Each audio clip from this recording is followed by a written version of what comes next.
안녕하세요. 저는 졸지에 한 아이를 홀로 키우게 된 이혼녀입니다. 저도 수많은 사연자들 중에 하나가 될 수 있는 사람이었다는 걸 여태 모르고 살았네요. 제가 겪은 불행에 대해선 저 또한 무지했고 안일했다는 걸 지나고 나서 후회를 하고 있습니다. 이혼을 한 지 얼마 되지 않아서 아직까진 남편의 빈자리가 느껴지긴 하지만 이것도 곧 적응이 되겠죠. 현재는 그 빈자리보다 남편의 실체에 대한 충격과 배신 때문에 일상 회복이 조금 더딘 편입니다. 어딘가에는 제 사정을 터놓고 정리를 끝내야 저도 마음을 다잡을 수 있지 않을까 싶네요. 그간 남편의 실체를 알기까지 오래 지켜본 것이 아니었고 정말 훅 스쳐가듯 해결이 나버린 일들이었어요. 제가 이혼을 마음먹기까지 얼마나 섬뜩하고 어처구니 없는 일을 당했는지 좀 들어봐 주셔요. 제게는 고등학생 때 만났다가 졸업하고 대학을 가면서 헤어진 첫사랑이 있었습니다. 풋풋했던 학생 때의 연애였고 성인이 되면서 자연스레 잊혀진 인연이기도 했죠.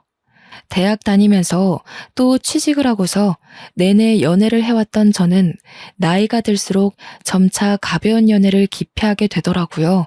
사람 만나는 것에 책임이 막중하게 느꼈다기보다는 연애하면서 한량 같은 시간을 흘려보내기엔 저의 불안한 미래가 더 걱정이었어요. 20대 후반이 되면서 연애보다는 앞날 개척이 제겐 더 중요한 일이 되어버렸거든요. 그렇게 이성 만나는 걸 잠시 중단했을 시기가 있었어요. 친구들이 주선해준다는 소개팅도 귀찮아서 거절하고 있던 차에 정말 우연찮게 다시 첫사랑과 재회를 한 거였습니다. 차라리 그때 남자친구가 있었다면 제 앞날이 이런 꼴 당하는 일은 없었을 텐데 후회가 되네요. 첫사랑을 만난 건 다름 아닌 고향을 방문했을 때였습니다. 제가 살던 고향은 촌은 아니지만 그래도 도시에 비해 시골이었어요. 시에서 학교가 총 5개 있었는데 그중 남녀공학은 2개 있었고요. 저도 학교 주위에서 살았지만 첫사랑의 집도 학교 주위에서 있었기 때문에 서로 고향을 방문한다면 사실상 언젠가는 마주칠 수밖에 없는 사정거리였어요. 아마 그때가 명절이었을 겁니다. 저는 첫사랑을 오랜만에 보자 신기하게도 그동안 잠자고 있던 이성에 대한 관심이 다시금 살아난 기분을 느꼈습니다. 싫어서 헤어진 게 아니기 때문에 저희는 과거의 인연을 반기며 어색하게 인사를 나눴던 걸로 기억해요. 서로 예전 연락처가 그대로라서 휴대폰에는 늘 저장이 되어 있었거든요. 그래서 인사랑 간단한 안부만 묻고 헤어진 그날 밤, 명절날 밤 첫사랑한테서 술 한잔 하자고 연락이 왔어요. 고등학교를 졸업하고 서로 대학 생활을 응원하며 헤어졌던 저희는 그렇게 인연을 다시 시작하게 되었죠. 예전 인연인 걸 떠나서 어떻게 보면 고등학교 동창인 셈이기도 하잖아요. 다시 만났다 보니까 나눌 이야기도 많고 함께 그릴 어린 시절 추억도 꽤 많더라고요. 그 때문에 더 급속도로 가까워진 저희는 결혼을 약속하게 되었고 첫사랑이 제 남편이 되는 아름다운 결혼 과정을 만들었네요. 당시 남편은 보험 설계사로 활동하고 있었는데요. 나이가 30대 초반밖에 안 되었는데 실적이 나쁘지 않아 수입이 높은 편이더라고요. 그래서 저희는 신혼을 시작할 때부터 살림이 괜찮았고 넉넉한 상황에서 바로 아이 계획까지 할 수 있었습니다.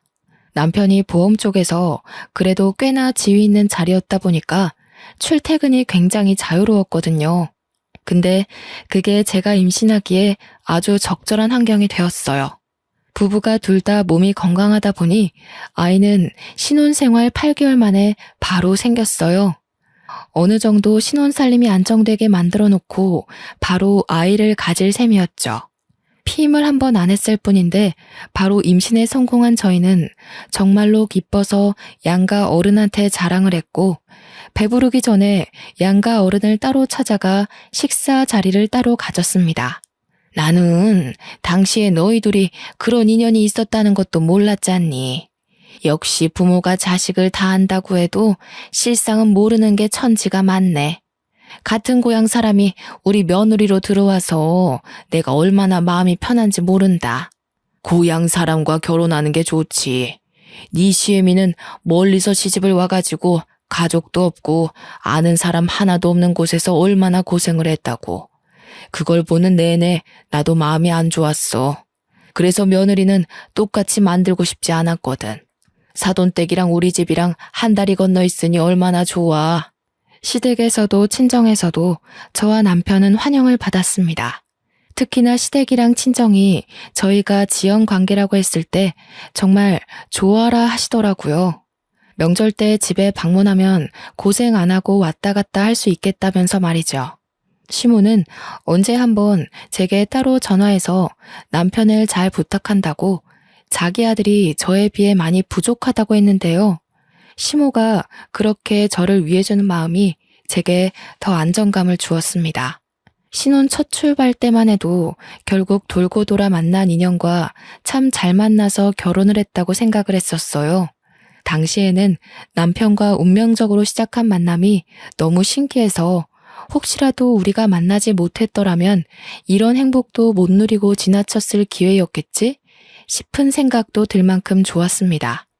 남편도 매번 저더러 역시 가슴속에 남는 사랑은 첫사랑밖에 없다면서 저와 결혼한 걸 무척 행복해했어요. 남편과 저는 우리 아이 건강하게 낳아서 아이한테도 우리가 느끼는 행복을 꼭 전해주자고 다짐을 굉장히 많이 했습니다. 저는 차차 산모에 대한 몸가짐을 하기 위해 직장에다 육아휴직을 냈고 집에서도 이런저런 임신 정보나 육아 지식을 많이 공부하며 지냈어요. 남편은 제가 임신한 기간 동안 정말 많이 신경을 써줬는데 덕분인지 저는 내내 마음이 편했습니다. 명색이 산모인데도 입덧 한 번 하지 않고서 다른 산모들에 비해 나름 편하게 보냈죠. 출산 과정에서도 남편이 저보다 더 긴장한 채 아이를 기다렸다고 들었습니다. 간호사가 나중에 말해줬는데 제가 출산하느라 고비를 넘기고 있을 때 남편이 울었다는 거 아니겠어요? 그 때문에 힘들었던 과정 싹 잊히고 웃음만 나왔네요. 임신과 출산 정보 때문에 인터넷 검색을 하다가 알게 된 건데 어떤 남편은 태어난 아이를 바로 보고 정이 떨어지기도 한다더라고요. 또 출산을 한 아내가 더 이상 여자로 안 보인대요. 솔직히 그런 고민 글들을 보았을 때 지레 겁이 났습니다. 아이를 가진 건 너무 기쁜 일이지만 남편의 마음이 변할까봐 걱정도 많이 되었어요. 그런데 괜한 고민이었더라고요. 제 남편은 태어난 아이를 바로 안아보면서 너무 사랑스런 눈으로 바라보았고 저더러 수고했다고 땀으로 범벅된 저를 한참이나 어루만지며 머리카락을 정리해 주었습니다. 또 하나 마음에 걸리는 게 있다면 남편이 그토록 원했던 딸이 아니라는 게 좀 걸렸어요. 남편은 결혼하기 전부터 딸을 갖고 싶다는 말을 종종 얘기하곤 했었는데요. 대부분 첫째라면 대부분 아들 낳고 싶어 한다는 말도 많이 들었거든요. 그런데 남편은 희한하게 딸을 좋아하더라고요. 요즘엔 딸이 최고라면서 자기 주변에 결혼한 친구가 있는데 친구 딸이 친구한테 애교 부리는 거 보고 그렇게 끔뻑 죽겠더랍니다. 아들은 애교가 많아도 엄마한테나 부리지 아빠한테는 잘 안 부린다고 하네요. 그래서 회복실로 돌아온 저는 남편과 둘만 공간에 남겨졌을 때 혹시나 하고 물어봤어요. 자기 딸 원했는데 많이 아쉽겠다. 솔직히 애 성별 처음 알았을 때 실망하긴 했지. 괜찮으니까 말해봐. 나도 자기처럼 딸에 대한 아쉬움이 있어서 그래. 무슨 소리야. 물론 자기 닮은 딸 갖고 싶었던 건 맞지만 내가 저렇게 예쁜 아들을 두고 어떻게 실망을 해. 딸이야 둘째나 셋째로 또 만들면 되는 거고. 지금은 그저 민우가 너무 예뻐서 딸 생각 전혀 안 나. 남편은 벌써부터 휴대폰으로 아들 물건 쇼핑한다고 저한테 이것저것 물으며 정신이 없었습니다. 다행이었어요. 남편이 제가 임신 소식을 알렸을 때부터 딸 소리를 입에 달고 다녀서 당연히 실망했을 거라고 생각했거든요. 생각해보면 제 생각이 어렸던 거죠. 세상에 어느 부모가 자기 원하는 성별의 아이가 안 태어났다고 실망을 하겠습니까? 남편을 보는 제 마음이 너무 작은 그릇이었나 봅니다. 어느덧 아이가 3살이 되고 아들이 어린이집을 가게 될 시점에 제가 직장에 복귀를 하려고 했습니다. 그런데 남편이 무슨 소리 하냐면서 긋고 말리더라고요. 벌이가 아쉬운 것도 아닌데 왜 벌써 일하려고 해? 돈은 내가 뼈 빠지게 벌어올 테니까 당신은 당신 몸이랑 아이 생각만 해. 이때만 해도 제가 전생에 무슨 큰 공을 세웠길래 이리 훌륭한 남편을 얻게 되었는지 하늘에 감사할 따름이었습니다. 남편은 그동안 제게 신경을 쓰느라 고객 관리에 소홀할 수밖에 없었는데 그걸 몰아서 처리하느라 갑자기 바빠졌어요. 남편 출퇴근이 되게 자유롭다고 말씀드렸잖아요. 그 때문에 남편은 오로지 고객 시간에 맞춰주느라 자정돼서 집을 나서기도 했습니다. 아이가 어린이집을 다니면서부터 남편이 유독 자정부터 새벽을 들락날락거리다가 아침에 기절하는 경우가 많았어요. 남편이 이렇게 바빠지니 문득 제가 임신한 기간 동안 남편이 정말 일 대신 나한테만 신경을 써주는구나 하면서 미안하더라고요. 아무리 그동안 일에 소홀했다고 해도 그렇지 회사에서 사람을 이렇게까지 굴리면서 일을 시키는 게 좀 너무하다 싶었습니다. 그래서 한 번은 남편한테 물어봤어요. 도대체 어떤 고객이길래 매번 사람을 새벽에 부르고 난리야? 아니, 자기 회사도 좀 너무한다. 그래도 대한민국 복지 요즘 괜찮아지고 있는 실정인데 무슨 이렇게 밤낮 없이 사람을 뛰게 만들어. 아, 몰라. 진짜 피곤한 사람이야. 그동안 일 게을리했으니까 벌 받는 게 마땅하지. 내가 또 좀 잘하는 보험사야? 당신 남편이 고객한테 얼마나 인기 많은 직원인지 모르지? 당신이 무슨 돈 버는 기계도 아니고 어떻게 조정 안 돼? 아무리 그래도 사람이 새벽엔 잠을 자야지. 괜찮아. 나 아직 젊잖아. 한참 젊을 때 바싹 벌어놔야 우리 민우 나중에 하고 싶다는 거 다 시켜주지. 민우만 잘 커주면 나 24시간도 뛸 수 있어. 형편이 어려운 상황도 아닌데 이렇게 부지런한 남편을 보니까 굳이 이러지 않아도 되는데 싶었습니다. 하지만 온전히 남편의 일이었고 제가 감히 터치할 수 있는 영역이 아니라고 생각했어요. 또 남편이 아들 위해서 열심히 일을 하고 애쓰는 건데 거기다 대고 일하지 말고 쉬라고 말릴 수도 없는 격이었고요. 그래서 저는 걱정 대신 내조에 신경을 잔뜩 쓰기로 결심했습니다. 남편이 좋아하는 음식과 기력을 보충할 수 있는 요리를 하루에 한 번씩은 꼭 밥상에 올렸어요. 남편도 저의 정성을 알아주는 건지 매번 힘이 불끈 난다고 안아주고 출근을 했습니다. 아이가 생겼다고 해서 신혼생활은 전혀 방해되지 않았어요. 저와 남편은 늘 서로를 존중하며 연애 못지않게 풋풋한 시간을 보냈죠. 3살의 어린이집을 입학했던 아이가 어느새 5살이 되었을 무렵 저는 첫 학기 학부모 상담이 있어서 아이 하원보다 일찍 어린이집을 방문한 적이 있었습니다. 원장실을 먼저 찾아갔는데 원장님이 다른 학부모와 상담 중이더라고요. 저를 보고 반갑게 인사를 해준 원장님은 잠깐만 기다려달라며 양해를 구하곤 자리를 안내해 주셨습니다. 원장님이 마련해준 다른 테이블에 앉아 차를 한 잔 마시며 우리 아들 새 담임 선생님을 기다리고 있었는데요. 원장실이 워낙 조용하다 보니까 자꾸 남이 하는 상담이 귀에 들어오는 겁니다. 듣자 하니 상담 중인 아이는 이번에 새로 입학하게 될 아이 같았어요. 아빠가 없는 듯 했고 이번에 3살 반으로 들어오려고 입학 상담 중이었습니다. 슬쩍 보니까 딸아이 하나가 엄마 옆에서 혼자 장난감 가지고 얌전히 놀고 있더라고요. 아들도 무척 사랑하지만 저도 딸에 대한 로망이 있기 때문에 자꾸 눈길이 갔는데요. 그러다 아이랑 눈이 마주쳤는데 아이가 동그란 눈으로 저를 한참이나 쳐다보더라고요. 양갈래하고서 분홍색 체육복을 입고 있는 딸아이가 너무 귀여워서 손인사를 해줬더니 아이가 쑥스러워하며 모른 척하다가 다시 저한테 관심 주기를 반복했습니다. 아들만 있다 보니까 딸이 어떤 느낌인지 참 궁금했는데 확실히 아들과는 또 다른 두근거림이 있더군요. 저는 테이블 위에 있는 토끼 볼펜으로 그 아이를 유혹했고 딸아이는 한참 제게 관심을 두고 있다가 곧 의자에서 내려와 제게 다가왔습니다. 정확히는 제가 들고 있는 볼펜에 관심이 있었던 거겠죠. 저는 가까이 다가온 그 아이를 안아서 무릎에 앉히며 토끼 볼펜을 쥐어줬어요. 아이고, 너무 이쁘게 생겼다. 엄마가 머리 묶는 솜씨가 좋구나. 어쩜 이렇게 복숭아같이 예쁠까? 우리 아가는 이름이 뭐예요? 제 말에 아이는 토끼 볼펜에만 신경을 두면서 민주라고 대답했습니다. 벌써부터 말도 곧잘하는 게 딱 봐도 똑 부러진 아이로 클 것 같더라고요. 민주라. 제 아들 이름이 민우이다 보니까 같은 민돌림이라는 생각에 더 정감이 갔어요. 민우라는 이름은 제 이름이 지민이고 남편 이름이 주우인데 저희 이름 끝자리만 따서 만든 이름이거든요.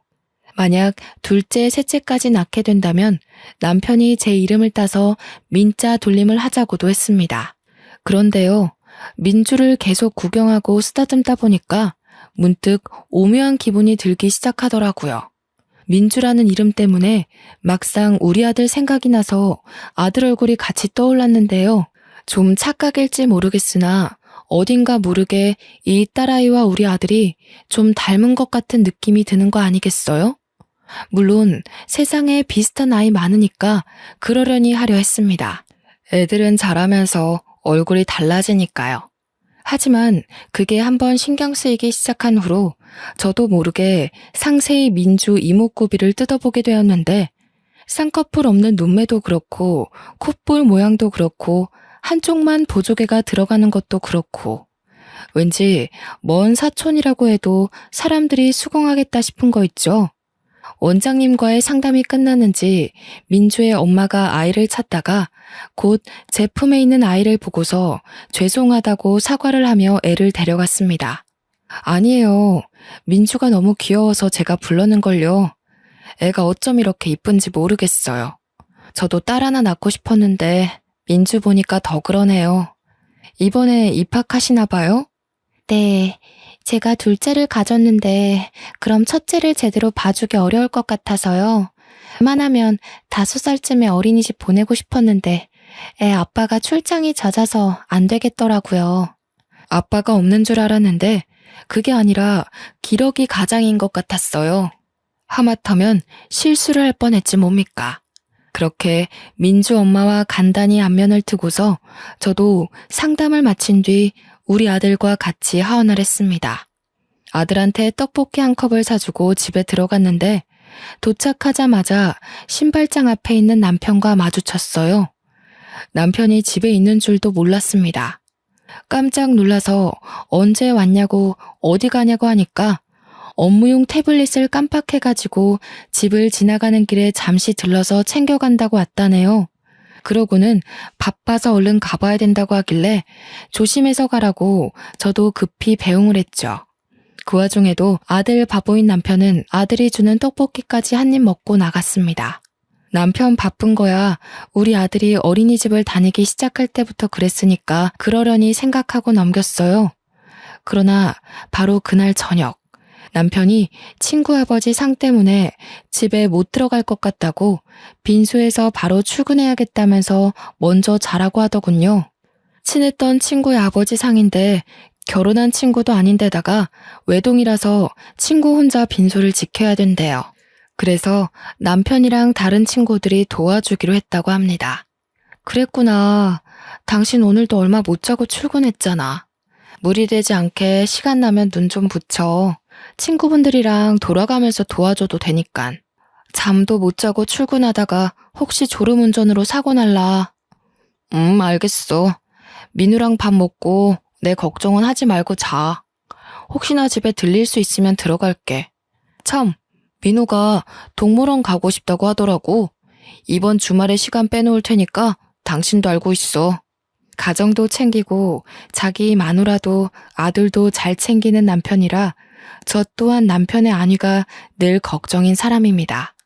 남편의 친구라는 사람은 저도 모르는 사람이 아니었기 때문에 더더욱 마음이 갔고 남편의 자처를 이해할 수 있었어요.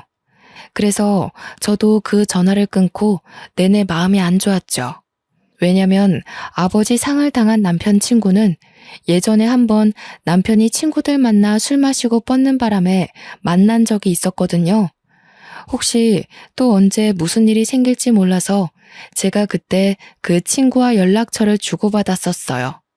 그때 몇 번 안면 트고 말을 텄던지라 막상 저 또한 아버지 상을 모른 척하는 게 솔직히 마음에 걸렸습니다.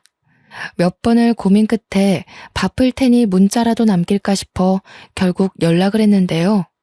그런데 생각보다 빨리 날라온 친구의 답장에서 저는 한동안 머릿속이 텅 비어졌습니다. 남편 친구가 전혀 제 말을 이해하지 못하는 거 아니겠어요? 저한테 영문 모르는 답장을 잔뜩 보내더니 오히려 제 말에 남편 친구가 놀라서 전화를 걸어오지 뭡니까? 아버지 상이라뇨? 제 아버지 돌아가신 지가 언젠데요. 어디서 갑자기 그런 말을 들으셨어요? 설마 형준이 그 자식이 그래요? 당황한 저는 남편 친구에게 말을 버벅대며 상황을 설명해 주었습니다. 그랬더니 남편 친구가 오히려 당황하면서 나중에 다시 전화 주겠다고 끊어버렸어요. 그러곤 시간이 지나도 연락이 안 왔습니다. 혹시나 싶어 남편한테 전화를 걸었더니 통화 중이더라고요. 한참 나중에 남편 친구에게 날라온 문자에는 제 남편이 자기 아버지 상이 아니라 다른 친구 아버지 상을 착각해서 말한 것 같다는 내용이 나열되어 있었습니다. 얼마나 정신이 없으면 이런 걸 헷갈릴 수 있는 건가요? 남편의 착각이 이해되지 않아서 남편 친구 문자에 답장을 못하고 있었으나 결국엔 믿을 수밖에 없었습니다. 제가 이걸로 물고 늘어지면 상을 당한 친구의 입장도 난처할 거 아닙니까?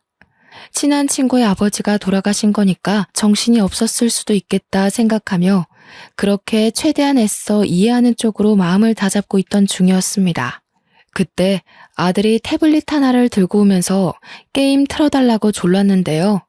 그 태블릿은 남편이 업무 볼 때 늘상 들고 다니는 거였어요.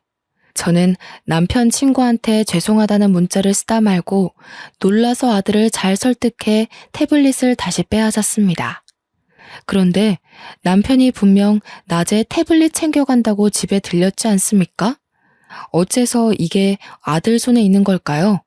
남편이 쓰는 태블릿은 이거 하나인 걸로 알고 있는데 남편이 집에서 챙겨갔다는 기계는 뭘까요? 그날따라 이해 안 되는 남편의 태도가 많았습니다. 때마침 번쩍하고 켜진 태블릿 화면에는 저는 깜짝 놀라고 말았습니다. 웬 아이 얼굴이 있었는데요. 당연히 그 사진의 주인공은 우리 아들이었어요. 그런데 제가 놀랐던 건 잠금 화면이 아니라 내부 화면이라는 거죠. 손가락으로 살짝만 건드려도 잠금 화면이 넘어가는데 남편은 귀찮아서 기기에 잠금을 걸지 않거든요. 그렇게 쉽게 잠금 화면을 열고 다시 들어갔더니 우리 아들이 아닌 웬 어린 여자아이의 사진이 담겨 있는 겁니다. 그 여자애는 제가 어디서 유심히 봤던 아이의 얼굴이었어요. 바로 낮에 원장실에서 봤던 민주라는 딸아이였죠. 이 아이 사진이 왜 여기 있을까는 제게 긴 고민이 되지 않았습니다. 민주 사진을 보자마자 민주의 얼굴이 다시 떠올랐는데 왜 그렇게 정감이 가고 익숙한가 했더니 우리 아들이 아닌 제 남편과 이목구비가 똑 닮은 거 아니겠습니까?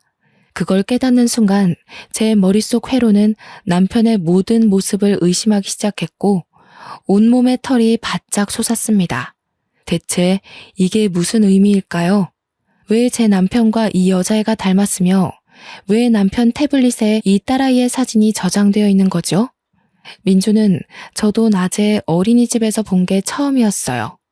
남편이 민주 사진을 갖고 있다는 건 저보다 더 먼저 민주를 알고 있어야만 가능한 일이지 않습니까?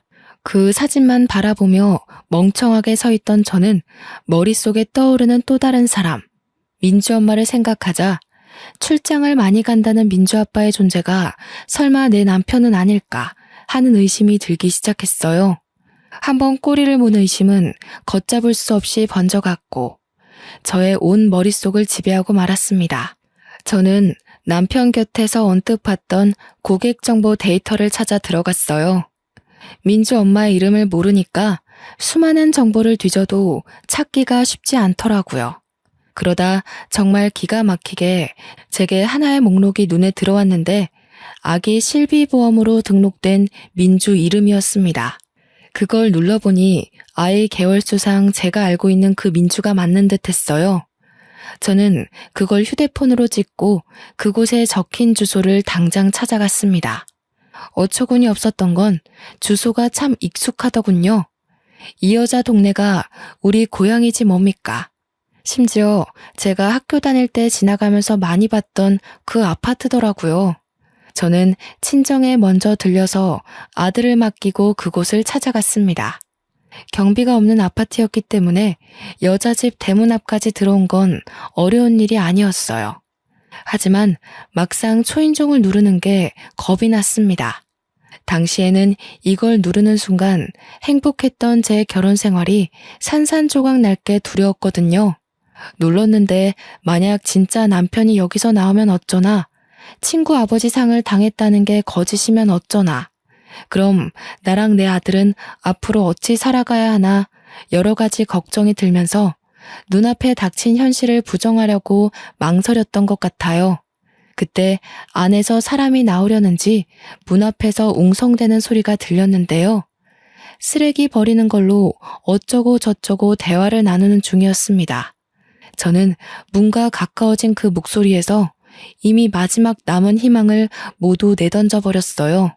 그리곤 곧바로 열린 문 안을 통해 피하고 싶던 현실을 확인하게 되었죠.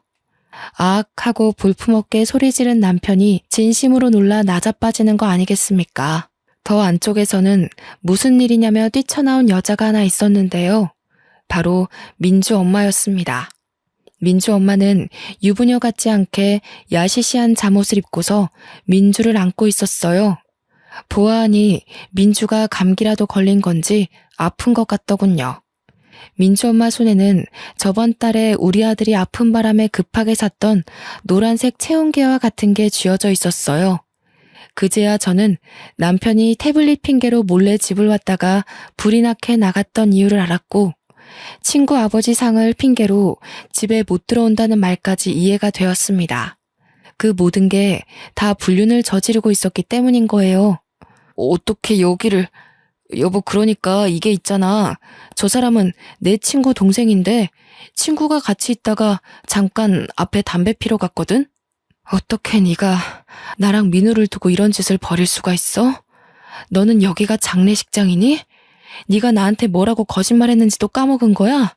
아, 장례식장, 그건 다른 친구고 빈소에서 잘 수가 없어서 친구 집에 따라온 거야. 오해하지 마. 나중에 진짜 친구 들어올 거야. 전화해줄까? 넌 나를 호구로 보는구나.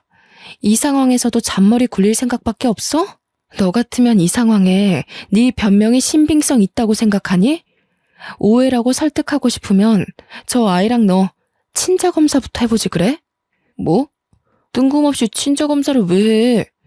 내가 저 아이랑 그런 걸 해야 하는 이유가 없잖아. 설마 저 애가 내 아이라고 생각하는 거야? 여보, 나 그런 사람 아니야. 그래도 명색에 한 입을 덮고 산 부부인데 내가 네 이목구비 하나 못 알아볼까봐. 유전자라는 게 참 무서워. 저렇게 버젓이 증거를 드러내주니까 말이야. 남편을 밀치고 집 안으로 들어간 저는 그때부터 브레이크 없는 자동차처럼 발짓만 했습니다. 신발까지 신고 들어간 저는 민주의 물건을 찾기 위해 집안 물건을 뒤지며 돌아다녔어요. 그러자 민주를 내려놓은 민주 엄마가 다짜고짜 저를 쫓아와서 제 팔을 붙잡으며 막아섰습니다. 뭐 하시는 거예요? 신발을 신고 들어오면 어떡해요? 기본적인 예의도 없어요? 그쪽 남편이 오해라고 얘기했잖아요. 경찰에 신고하기 전에 당장 나가요. 예의? 그쪽은 예의가 있어서 가정 있는 남자 꼬드겨 애를 낳았습니까? 뻔뻔하게 감히 유부남 끌어들여서 살림을 차려요. 보아하니 직장도 없는 것 같은데 생활비도 다 제 남편이 대줬나 보죠? 가진 것 없는 년이 배짱만 두둑하네요. 뭐라고? 그래. 그렇다면 어쩔 건데요? 유부남들이 바람나는 이유가 뭐겠어요? 현부인한테 질리고 매력을 못 느끼니까 눈 돌리는 거 아니겠어요? 남의 집 쳐들어와서 깽판 치기 전에 스스로가 얼마나 못난 사람이었는지 반성이나 하세요. 내가 쳐들어와서 불안한가 봐요? 상상 이상으로 발악하시네. 왜요? 남편한테 아직 완전한 확신을 못 얻었나 보죠? 근데 어쩌나? 그 확신 얻기 힘들 거예요. 본부인도 나 몰라라 하고 바람피는 남자가 두 번째 여자라고 얼마나 애틋하겠어요? 뻔뻔하게 불륜을 대단한 권위인 것처럼 떠벌리는 상간녀를 보니 어처구니가 없었습니다. 우선은 제 귀로 불륜이라는 걸 확실히 들었으니 민주와 제 남편의 친자 확인만 하면 되었기에 저는 상간녀를 무시하고 욕실로 향했어요. 민주 칫솔로 보이는 작은 걸 가지고 바로 나왔죠. 그러자 상간녀가 제 손에 있는 걸 빼앗으려고 저를 붙잡더라고요. 저는 그대로 상간녀의 뺨을 후려치며 넘어뜨렸습니다. 애 생각해서 이 정도만 손 쓰는 줄 아세요. 불륜녀라니 애한테 부끄럽지도 않아요? 당신들이 잘못한 일을 왜 아무것도 모르는 저 어린아이가 감당하게 해요? 어른으로서 쪽팔린 줄 알아야지. 그래봤자 형준 씨는 우리 민주를 더 좋아해요. 형준 씨가 우리 민주를 얼마나 끼고 도는지 모르죠? 당신 집에 아들밖에 없으니까 귀가할 맛이 안 난다고 그럽디다. 아, 그래요? 딸 이름이 민주라고 했죠? 근데 그거 아시나 모르겠네. 제 아들 이름이 민우인데 제 이름 지민이랑 남편 이름 주우를 따서 지은 이름이거든요. 혹시 남편이 먼저 나서서 민주라고 짓자 하지 않던가요? 보니까 그것도 내 이름이랑 남편 이름을 따서 만든 이름 같은데요. 사실 이건 확실한 정보가 아니었고 단지 제가 어림잡은 추측이었지만 놀랍게도 제 말이 진짜인가 보더라고요. 다른 건 모르겠고 남편이 민주라는 이름을 고집했다는 것만큼은 사실 같았습니다. 상간녀가 눈에 핏줄이 설 정도로 울음을 참으면서 남편을 째려보는데 그 모습만 봐도 제 추측이 맞다는 걸 알겠더군요. 그러나 잔머리 좋은 남편은 상간녀 눈빛 다 무시하고 구석에서 몰래 머리를 굴리고 있었습니다. 상간녀와 자신의 딸 안위보다 저한테 소송당해서 명예에 실추될 걸 걱정하고 있었나 보더라고요. 제가 상간녀와 말씨름을 끝내고 대문으로 향하자 대문 곁에 서 있던 남편이 저를 붙잡았습니다. 여보, 내가 설명할게. 제발 이러지 마. 우선 앉아서 얘기해 볼래? 아니다, 집에 가자. 내가 집에 가서 제대로 말해줄게. 당신이 생각하는 그런 사이 정말 아니거든? 응? 현장이 다 발각된 상황에서 어처구니 없게도 남편이 상간녀를 외면하는 작전을 펼치는 거 아니겠습니까? 저는 그대로 남편 머리채를 잡아당겼고 머리카락을 몇 개를 잔뜩 뜯어냈습니다. 여기서 저 아이가 네 자식이라고 판정나는 순간 너는 인생 쪽날 각오해. 내가 무슨 수를 써서라도 네가 지금 누리고 있는 모든 걸 망가뜨려 놓을 거니까. 그대로 집을 나가려는데 남편이 계속 저를 붙잡으면서 이젠 무릎을 꿇고 사정하기 시작하더라고요. 그걸 상간녀가 나서서 남편을 제지했습니다. 그만해요, 형준 씨. 그냥 저 여자랑 이혼해버려요. 형준 씨 딸 갖고 싶었다면서요. 그 말은 저 옆편네 아들보다 우리 이쁜 민주가 더 소중하다는 거 아니에요? 그런데 민주 이름이 정말 저 여자 이름 따서 지은 거예요? 아니죠. 그것부터 말해봐요. 입 안 닥쳐요? 지금 그런 걸 따질 때예요. 상황 파악 좀 해요. 그쪽 때문에 내 인생 망하게 생겼잖아요. 나한테는 우리 민호만 있으면 된다고요. 둘은 보험사와 고객으로 맺어진 인연이라 그런지 여전히 존댓말을 쓰고 있었습니다.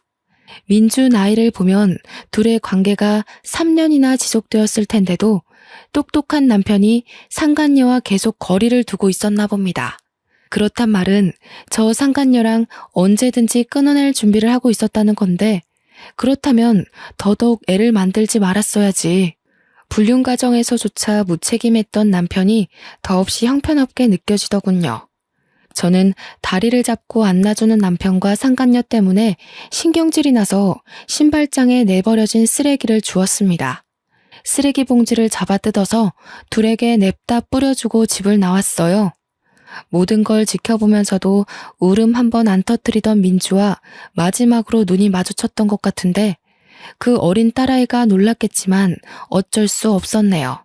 그렇게 진행한 친자검사에서 역시 민주는 제 남편의 유전자를 받은 게 맞다는 결과를 받았습니다. 그걸 토대로 저는 그대로 이혼 소송과 상간녀 소송을 시작했어요. 남편이 입대기 전에 제가 먼저 양가 부모들께 이혼 사유를 밝혔는데요. 친정 쪽에서는 남편의 두 집 살림에 대해서 노발대발 화를 냈고 시댁 쪽에서는 저한테 하염없이 사과만 하시더라고요. 시댁의 저 자세를 보고서 아들 하나 잘못 둔 탓에 시부모가 괜히 노후에 고생한다고 생각했네요. 우리 아들이 부족하다 했는데 결국 너한테 그런 몹쓸 짓을 했구나. 애미 된 사람으로서 참 부끄럽고 면목이 없다. 그래도 민우를 두고 너희가 어떻게 갈라서니? 그 어린 것이 무슨 죄가 있어서 부모를 잃어야 돼. 저도 민우 때문에 생각 많이 해봤는데요. 어머님 생각도 일리가 있지만 한편으론 그런 아빠가 있다는 게 오히려 민우한테 상처가 될 수도 있는 거잖아요. 어머님 아버님께서 저한테 잘해주신 거 압니다. 그래도 대놓고 저를 농락한 남편을 어떻게 믿고 살겠어요. 같은 여자로서 어머님이 제 마음 헤아려 주실 거라 생각할게요. 그날을 마지막으로 저는 시부모에게 오는 연락을 한 통도 받지 않았습니다. 가끔씩 문자로 손주 사진이라도 좀 보내달라고 부탁하시는데 그 연락마저 안 받고 있어요. 그리고 제가 소송한 뒤로 남편은 제대로 몰락하기 시작했는데요. 이미지 중요한 보험회사에서 남편의 불륜 사실은 손바닥으로 하늘을 가리는 수준이었고 남편 때문에 그 회사가 불륜 회사로 낙인 찍히는 바람에 결국 남편은 해고를 당했습니다. 상간녀도 진짜 남편 친구의 동생이었던 건지 남편이 아닌 남편 친구가 저한테 연락이 와서 제발 소송 취하해달라고 부탁을 하지 뭡니까?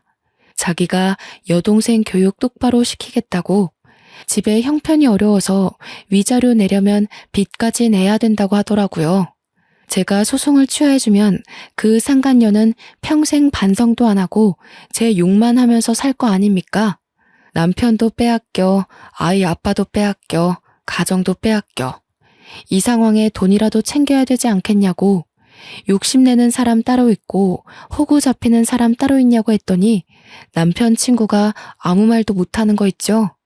한날은 신혼집의 마지막 짐을 정리한다고 방에 있었는데 바깥에 혼자 있는 줄 알았던 아들 쪽에서 어떤 말소리가 들리더라고요. 나가봤더니 남편이 제 아들 앞에 무릎을 꿇고 있는 거 아니겠습니까? 뭐 하는 거야, 애 앞에서? 당장 그만 못 둬? 우리 이러는 게 뭐 자랑이라고 애까지 신경 쓰게 만들어. 애가 5살이라도 알 건 다 안다는 거 몰라? 내가 어리석었어. 딸이 좋아서 그랬던 게 아니야. 그냥 나도 모르게 마음이 흔들렸어. 그렇다고 너한테 마음이 식은 게 아니라 나는 여전히 너 좋아하는데 몰라. 왜 그랬는지 모르겠어. 왜 그랬는지 모르겠는 그 마음이 당신 본성이라는 거야. 당신은 지금 아니더라도 언제든지 눈 돌렸을 사람이고 나도 민우도 그런 남편, 그런 아빠는 필요 없어. 마지막 짐을 담은 캐리어를 끌고서 아들을 데리고 그냥 집을 나와버렸습니다. 짐을 다 챙긴 건 아니었어요. 그렇다고 대단한 물건을 두고 온 것도 아니라서 미련 없이 나와버렸네요. 아들한테는 저와 남편이 이렇게 갈라서고 부딪히는 모습 최대한 안 보여주려고 했는데 혹시나 아들에게 큰 트라우마로 남는 건 아닐지 걱정이 되더라고요. 앞으로 이혼 가정의 아이는 어떻게 키워야 잘 키울 수 있을지 많이 공부해야 될 것 같습니다. 그렇게 저는 잔뜩 받은 위자료와 재산을 챙겨 아들 데리고 친정으로 갔어요. 참, 제가 유치원에 가서 우리 아들 퇴소 처리를 할 때 상간녀에 대해서도 원장님께 알려드렸거든요. 원장님이 깜짝 놀라시면서 마침 제가 오면 물어볼 게 있었다고 했는데요. 그렇잖아도 민주 어머님께서 아버님 전화번호라고 적어둔 연락처가 있었는데 희한하게 익숙한 번호더라고요. 그래서 찾아봤더니 민우 아버님 번호랑 똑같이 뭐예요. 저는 혹시 민우 아버님께서 번호를 바꾸시고 그 번호를 민주 아버님이 쓰시는 건가? 그런 생각까지 하면서 안 좋은 사실을 부정하려고 했거든요. 그랬군요. 정말 창피해서 고개를 들 수가 없네요. 원래 이런 사실은 소문 안 났으면 좋겠어요. 제가 민주 엄마 얘기를 해드린 건 혹시 민주 엄마로 인해서 다른 피해자가 생길까봐 그래요. 이미 민주 엄마가 입학 신청을 해버렸는데 제가 괜히 원장님 곤란하게 만들었죠? 곤란하긴요. 전혀 아닙니다. 용기 내서 말씀해 주신 거 감사해요. 괜히 묻어뒀다가 다른 학부모님들이 아시게 되면 그때 상황은 더 커지는 거잖아요. 원장인 입장에서 그렇게 둘 수는 없지요. 저는 마지막으로 담임 선생님과 인사를 한 뒤 유치원을 나왔습니다. 아이 유치원 졸업 때까지는 고향집에서 지내게 될 것 같은데 시댁이 그쪽에 있다 보니까 언젠가는 남편을 만나게 될 게 좀 불안하더군요. 그렇다고 수십 년을 이곳에서 지낸 친정 부모더러 이사를 가자고 할 수도 없지 않습니까? 더군다나 부모님이 이 고향 지역에 굉장한 애착이 있으시거든요. 번잡한 시내가 싫어서 한적한 끄트머리 동네에 살고 있다는 걸 알기 때문에 고민이었죠. 그렇다는 고민을 언제 한번 친정 부모님께 말한 적이 있었는데 저는 그것에 대해 이사를 고집하고자 말씀드린 게 아니거든요. 그런데 친정 부모님께서 어느 날 아파트 한 채를 보고 오더니 팜플렛을 보여주는 겁니다. 저기 앞에 도성국에 넘어가는 언덕이 있지? 왜? 너 결혼 인사 왔을 때 공사 시작했었잖아. 거기 아파트 이번에 다 만들어졌는데 구조가 너무 예쁘게 생겼더라고. 그러니까 민우 걱정 때문에 종일 그렇게 앓지 말고 이사 가자. 너 민우 애비 때문에 내내 밥도 제대로 못 먹고 있잖아. 민우를 어떻게 할까 싶어가지고. 역시 엄마라는 존재는 전지전능한 게 분명하다고 느꼈습니다. 제가 힘들까봐 우리 아들을 신경 써서 봐주는 아빠한테도 고마웠지만 딸의 마음을 들여다봐주고 알아채준 엄마에게 무엇보다 든든한 기운을 받았어요. 제가 제 아들의 변화를 하나하나 유심히 관찰하는 저처럼 엄마도 자식인 저의 마음을 상세히도 지켜봤나 봅니다. 이사라고 해봤자 같은 동네였지만 저는 전 남편 집과 거리가 멀어지는 것만으로도 충분했어요. 원래 집에서 40분 걸리는 거리를 일부러 버스를 타고 이곳으로 오지 않는 이상 마주치긴 어려워진 셈이거든요. 그렇게 저는 본격적인 이사 준비에 들어갔고 거하게 받은 위자료와 본래 집 팔아 챙긴 돈 덕분에 새 집으로 옮기는 건 문제되지 않았습니다. 당분간은 제가 취직을 하고 자리를 잡기까지 고향집에서 지낼 생각이에요. 그때쯤이면 아이도 학교를 가게 되겠죠? 남편은 이사 가기 전에 저희 집을 찾아갔었는지 또 문자가 왔더라고요. 아직까지도 제발 자기 한 번만 용서해달라고 비는 중입니다. 사람이란 자고로 실수를 할 수밖에 없다고 하나 분류는 예외여야 되는 게 아닌가 싶어요. 손버릇, 술버릇, 바람버릇 이거 세 가지는 실수라는 말이 통할 수 없는 것들이라고 봅니다. 당연히 용서해줘도 안 되는 버릇들이고요. 저는 용기 있게 남편과의 연을 끊어가려 노력 중이지만 가끔씩 제가 과연 잘하고 있는 건가 흔들릴 때가 있습니다. 그래도 엄마라는 사람이 굳건해야 제 아들도 아빠 없다는 불안감 없이 씩씩하게 자라주겠죠. 그 유일한 생각이 저를 심지궂도록 힘을 주는 이유입니다. 정말 사연을 쓰면서도 당시의 잔상 때문에 몇 번이고 소름이 돋았습니다. 도대체 세상에는 얼마나 많고 다양한 불륜이 존재하는 걸까요? 제가 결혼하기 전 불륜 사연을 정말 많이 봤거든요.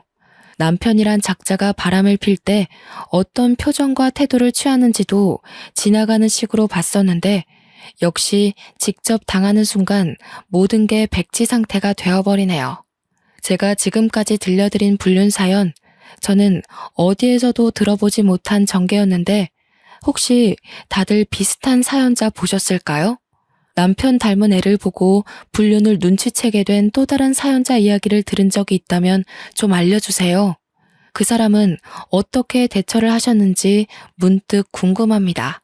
화가 나서 키보드를 마구 두들겼다 보니 어느새 인사말을 전할 때가 왔네요. 모두에게 화창한 앞날만 가득하길 바라면서 저는 이만 글을 마치도록 하겠습니다. 감사합니다.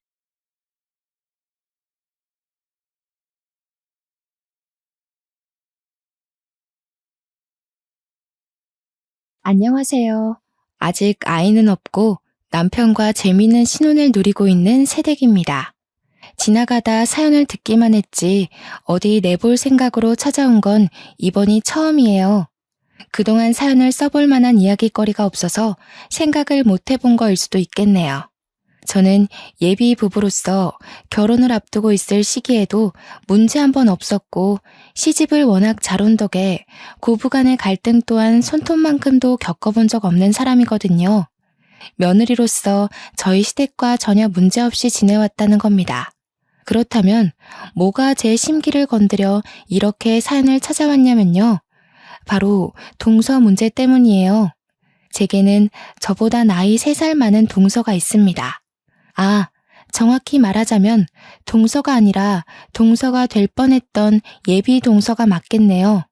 결혼해서 식구가 된 것도 아닌데 시댁도 아니고 예비 동서 때문에 안 받아도 될 스트레스를 받고 있어 사연을 쓰게 되었습니다. 저는 할 생각도 없었던 여자와의 기싸움을 예비 동서 탓에 얼마나 감정 소비를 했는지 몰라요. 지금부터 그 늙은 여우의 얘기를 들려드릴게요. 저는 남편과 꽤 장기간 연애 끝에 결혼을 하게 되었는데요. 저와 남편은 대학 때 만난 인연으로 결혼까지 하게 된 건데 남편이 학교를 졸업하자마자 창업을 하느라 그 사업이 자리 잡을 때까지 결혼을 잠시 미루느라 연애 기간이 더 길어졌습니다. 결혼 전제로 만나고 있던 관계였기에 이미 양가 어른들도 저희 관계를 알고 있었는데요. 찾아가서 정식으로 인사를 드리기도 전인데 서로 사돈댁이 어떤 집안인지 알고 있을 만큼 인연이 길고 역사가 깊은 사이였죠. 그리고 제 남편에겐 남동생, 즉 도련님이 하나 있습니다. 남편과 도련님은 1살 차이의 연년생이었고 우리 셋은 같은 대학을 다녔기 때문에 서로 만나서 밥 먹고 술 먹고도 많이 놀았어요. 그렇다고 남편이 없을 때 저와 도련님이 따로 만난 건 아닙니다. 아무리 친하더라도 서로에 대한 선은 지켰고 오해 살 일은 만들지 말자고 생각한 게 우리만의 룰이었으니까 원만한 관계로 길게 이어오지 않았나 싶네요. 저희는 워낙 서로 쿵짝이 잘 맞아서 굳이 친구가 없어도 상관없을 정도였어요. 창업도 남편과 도련님이 같이 합심해서 하는 일이었기에 졸업을 하더라도 저희 셋은 붙어 지냈습니다. 저희는 반려견을 좋아하는데 어른들 중 시부랑 저희 아빠가 나란히 털 알레르기가 있거든요. 그 때문에 서로 반려견에 대한 로망만 있었지 막상 키울 엄두를 못 내본 것마저 저희들의 공통점이었어요. 그래서 계획하게 된 것이 바로 반려견 수제 간식을 파는 매장이었고 반려견 키우는 세대가 갈수록 늘어가다 보니까 아파트 단지 주변으로 자리만 잘 잡으면 꽤나 매출을 올릴 수 있는 좋은 시도였습니다. 일머리가 있었던 건지 똑똑했던 남편의 지시대로 고비 한 번 없이 진행이 되었는데요. 도련님도 자기 형님 지시를 잘 따라주는 덕에 형제 둘이서 일손이 척척 맞아떨어져 장사가 더 잘 되었죠. 일하는 사람끼리 합이 잘 맞으니까 매장이 입소문 타는 데는 2년밖에 걸리지 않았습니다. 제가 사는 지역의 맘카페도 3군데에 좋은 후기가 달리기 시작하더니 매출이 폭발적으로 늘어나기 시작해서 결혼 자금 모으는 건 또 금방이더라고요. 결혼 자금뿐이었겠습니까? 믿기 힘드시겠지만 고작 2년 넘게 장사를 했을 뿐인데 지방 아파트 하나 할 정도까지 벌었다니깐요. 남편 목표가 체인점을 내는 거였는데 끝내 창업 컨설턴트를 만나 면담을 나누고 난 후 프랜차이즈 사업까지 따내는 제 남편을 보고 그 남자다운 추진력에 또 한 번 반해버렸네요. 덕분에 저희는 경제적으로 상당히 안정된 여건에서 결혼식을 올릴 수 있었습니다. 남편이 너무 오래 기다리게 해서 미안하다고 했지만 저는 전혀 개의치 않았어요. 남편과 도련님이 창업으로 성공할 때 저도 내내 곁에 있었기에 함께 일궈온 성취감이 컸거든요. 남편이 일 때문에 결혼을 소홀히 생각하고 있다고 느낀 적 결단코 한 번도 없었습니다. 다만 한 가지 아쉬운 점이 있다면 제가 남편 일을 도와주느라 취업을 한 번도 못 해봤다는 거예요. 이것도 남편의 배려로 저 또한 옆 동네 지점에서 지점장을 맞아 일을 하게 되어 별 상관은 없었지만 그놈의 예비동서 존재 때문에 뒤늦게야 제가 제 힘으로 취업을 해보지 않은 것을 후회했었네요. 도련님은 예비동서를 만나기 시작했을 때부터 저와 남편에게 언지를 주었습니다. 자신보다 연상이고 저보다도 3살이 많다고 했고 하는 일이 애견 미용실에서 일하는 사람이라고 했어요. 어떻게 알게 된 사이냐면 저희 본점 매장에서 3마리의 강아지를 키우고 있었는데 그 아이들 미용을 도련님이 도맡아 했었거든요. 가까운 미용실이 그곳이라서 단골로 다니다 보니까 눈이 맞았나 보더라고요. 애들 미용시키랬더니 애들 핑계로 연애하고 있었냐면서 저와 남편이 도련님을 엄청 놀렸던 기억이 있는데요. 근데 진심으로 나랑 잘 맞아. 형이 결혼하고 싶은 여자 생기면 딱 느낌 온다고 했잖아. 내가 은미 누나한테서 그런 기운을 받았다니깐. 사람이 진짜 선하고 똑부러지고 생각이 깊어. 너 얼굴 보고 넘어간 거 아니지? 얼굴이 네 취향이라서 괜히 성격 잘 맞다고 갖다 붙이는 거 아니야? 수상한데 이 녀석. 그래서 언제 소개시켜 줄 건데? 빨리 소개시켜줘. 결혼 생각이 있는 거면 우리 식구 될지도 모르잖아. 얼른 친해져서 우리끼리 저기 이탈리아 여행 가자. 저는 워낙 남편이랑 도련님과 친하기 때문에 결혼을 하고 시댁에 합가를 했는데도 불구하고 친구처럼 지내고 있거든요. 그래서 예비 동서까지 생긴다면 꼭 4명이서 단짝 같은 조합을 만들고 싶었어요. 서로 시댁살이 서툰 것이 있다면 돕기도 하고 동성끼리 할 수 있는 밀담도 나누면서 말이에요. 제가 제일 신나서 도련님한테 예비동서 될 사람 빨리 소개해달라고 졸랐던 걸로 압니다. 그렇게 한 달이 지났을까? 잠시 예비동서 존재를 잊고 있었는데 도련님이 예비동서를 소개해준다고 남편이 있는 매장으로 데려갔다고 하는 겁니다. 저는 다른 지점에 있었던지라 서로 인사를 나눴다는 소식만 들었는데 많이 아쉽더라고요. 퇴근하고 집에 와서 남편이 말하기를 예비동서 첫인상이 우선 나이는 우리보다 많은데 제일 어리게 생겼다고 했어요. 인상도 귀엽고 성격도 생긴 것만큼이나 조곤조곤하다고요. 특히 도련님이 예비동서를 너무 좋아하는 게 눈에 보였다는데 남편이 생각하기에 도련님은 결혼을 염두하고 있는 게 아니라 이미 확정한 사람처럼 예비동서를 대했다고 하더라고요. 곧 저한테도 소개를 해줄 거라고 했어요. 시댁 어른들은 마인드가 굉장히 개방적인데요. 앞으로 식구가 될 거면 결혼 전부터 친해지는 게 좋은 거 아니냐 하는 생각을 갖고 있더군요. 저 또한 남편의 그런 마인드 덕분에 도련님과 그렇게 친한 친구처럼 가까워진 거랍니다. 당시에는 예비동서의 평이 좋아서 저도 얼른 만나고 싶은 마음이 굴뚝 같았습니다. 제가 나름 친화력이 좋기 때문에 부담스럽지 않게 다가가서 친해질 자신이 있었거든요. 예비동서와 친해지기만 한다면 형님 동서가 아닌 언니 동생 사이로 지내고 싶다고 생각하며 일찍부터 들떠 있었습니다. 얼마 후 도련님이 저한테 소개해주기 위해서 정말 빨리도 날을 잡았더라고요. 만나기로 약속했던 날이 찾아와서 저희 4명이 첫 대면을 하게 된 날이 다가왔는데요. 30대라고 하더라도 아직 젊기 때문에 첫인사를 술자리에서 하게 되었습니다. 술이 있으면 어색함을 더 빨리 풀 수 있잖아요. 제가 마지막 배달 주문 때문에 준비하느라 조금 늦게 퇴근해서 약속 자리에도 늦게 도착했거든요. 남편이 마중 나와 있길래 같이 들어갔습니다. 거기서 저는 그렇게 보고 싶고 기대했던 예비 동서를 만나게 되었죠. 우리 식구가 될지도 모를 반가운 예비 동서를요. 남편과 도련님이 말했던 대로 예비 동서는 진짜 어리게 생겼더군요. 저희가 다 30 중반을 향해 가는 청년들이었는데 예비 동서는 혼자 40을 바라보고 있는 입장이었음에도 저희 중에 가장 20대처럼 보였습니다. 남편이 도련님께 외모 보고 취향 맞다고 생각한 거 아니냐고 했을 정도로 예비 동서는 도련님이 딱 좋아하는 귀여운 타입이었어요. 우와, 되게 어리게 생기셨어요. 나이 몰랐으면 진짜 20대로 봤을 것 같아요. 집안 식구분들이 다 동안이신 거예요? 어떻게 관리하셨어요? 나도 처음에 보고 좀 놀랐잖아. 너 오기 전에 장난삼아 민증도 확인했다니까. 오히려 자기가 더 언니 같고 무서운데? 저와 남편 그리고 도련님은 예비 동서의 외모를 칭찬했습니다. 저희 셋이 농담 주고받는 걸 너무 잘해서 남편이 제 외모를 가지고 예비 동서와 비교하는 것 정도는 아무런 타격이 아니었어요. 진심이 아니라는 거 알고 있고 또 저는 그 소리가 마냥 웃기기만 하더라고요. 아마 남편과 저 사이에 신뢰가 두터워서 그런지도 모르겠습니다.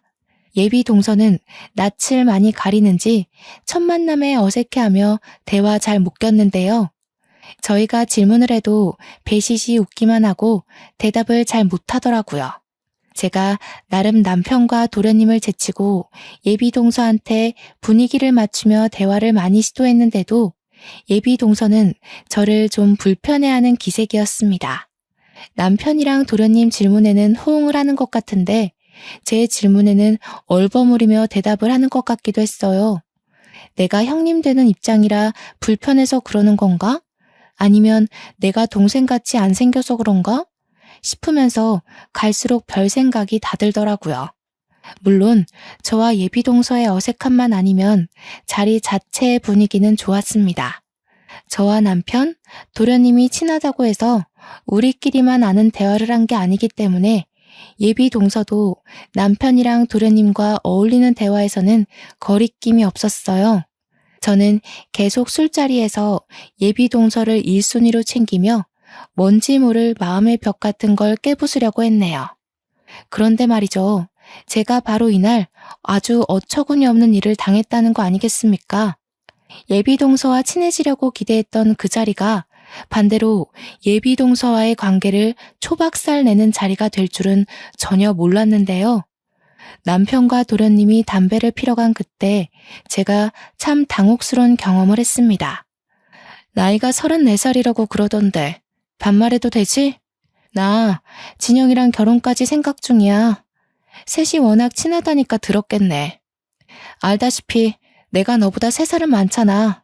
그런데 형님이라고 하는 건 좀 그렇지 않겠어?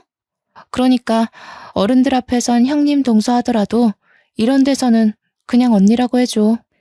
저 또한 호칭에 대해서 딱히 따질 생각은 없었는데 예비 동서 쪽에서 먼저 저렇게 말해버리니까 묘하게 기분 나쁘더라고요.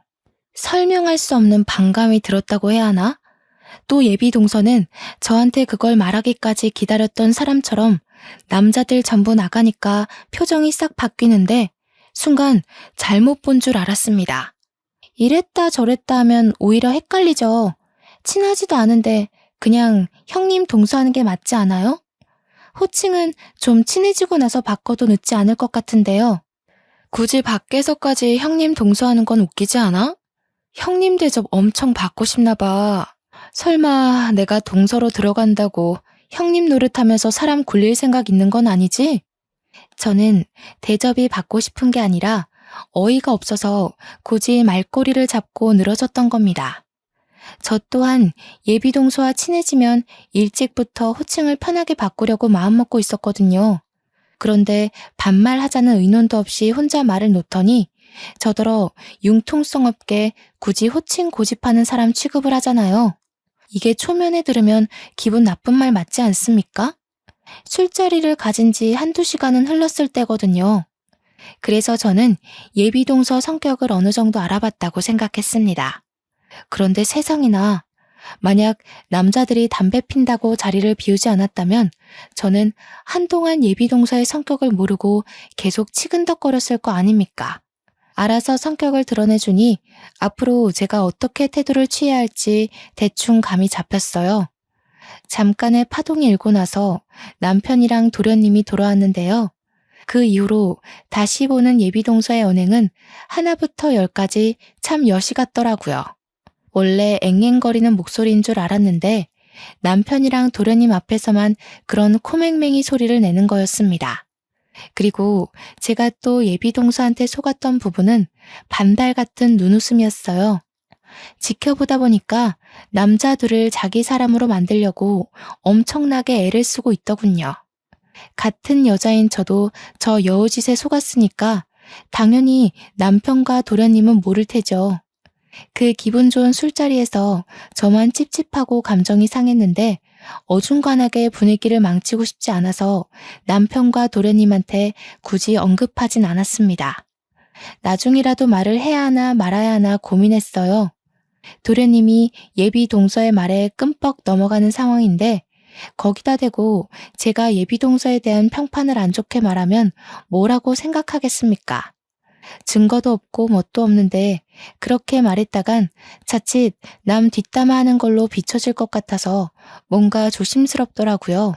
그래서 도련님한테 직접적으로 말하진 못하고 남편한테만이라도 은근슬쩍 언지를 줘볼까 했습니다. 그 다음날 아침 먹고 방에 들어와 출근 준비를 하면서 물어보았죠. 진영이 여자친구 말이야. 당신 눈에는 어때 보여? 지난번에 첫인상이 선하고 똑 부러질 것 같이 생겼었다고 했잖아. 계속 그래 보여? 일단은 그래 보이네. 근데 좀 가식이 있는 것 같기도 하고. 어쩔 수 없잖아. 결혼까지 생각하고 있는 사이인데. 은미 누나 입장에서 나랑 당신이 얼마나 불편했겠어. 제 남편이 사람 보는 눈이 꽤 좋거든요. 그런 남편이 말하길 첫인상 때와 비슷하긴 한데 바보같이 착한 타입은 아닌 것 같다고 하더라고요. 어떤 사람인지는 아직 더 봐야 알 것 같다며 아직까진 괜찮다고 했습니다. 남편 입장에선 예비동서란 사람이 아직 괜찮을 수 있어요. 그게 당연합니다. 당연히 남편은 예비동서의 실체를 모르니까 나쁘지 않다는 정도로 생각할 수밖에 없죠. 그보다 눈치 빠른 남편이 제가 예비동서를 탐탁치 않아 한다는 걸 바로 알아챘지 뭡니까? 무슨 일이 있었냐고 물어보기까지 하더군요. 어제 같이 있다가 중간에 진영이랑 당신이랑 담배 피러 나갔었잖아. 그때 그 사람이 나한테 뭐라고 한 줄 알아? 나더러 어른들 앞에서만 형님 동서하고 밖에서 만나거나 둘이 있을 때는 그냥 언니 동생 하자고 하더라. 당신이 원했던 거 아니야? 그새 친해졌어. 둘이 생각보다 대화 안 하길래 어색한 줄 알았는데. 잘 됐네. 당신이 하고 싶던 말을 대신해준 거잖아. 그렇게 들려? 그렇게 들릴 수도 있겠네. 근데 내가 거절했거든. 그러기 싫어져서. 그러니까 그 사람이 나더러 초면에 형님 노릇하고 싶냐고 그러더라고. 호칭을 상의한 것도 아니고 그냥 자기가 정한 대로 하라고 통보했어. 이거 내가 예민한 건가? 진짜 은미 누나가 그랬다고? 확실히 당신한테 그렇게 한 행동은 잘못되긴 했네. 나라도 그런 식으로 말 들었으면 정뚝 떨어지지. 예민할 할만 했는데. 남편은 앞으로 예비동서를 좀 주시해봐야겠다고 하더군요.